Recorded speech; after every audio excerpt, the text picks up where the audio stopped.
How to connect your YouTube to your Discord. Hello guys, this is Atticus and in today's video, I'll teach you guys how you can connect your YouTube to your Discord account. So without any further ado, let's dive right into it. First of all, open up your Discord. It does not matter if you use the website or the application.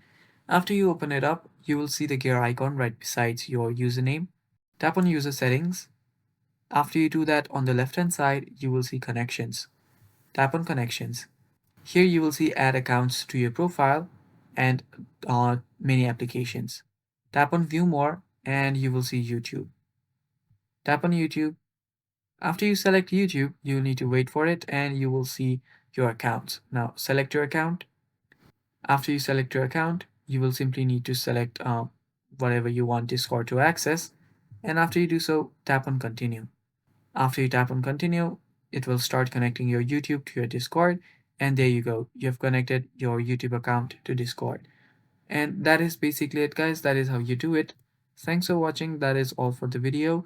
Stay tuned for more and bye bye.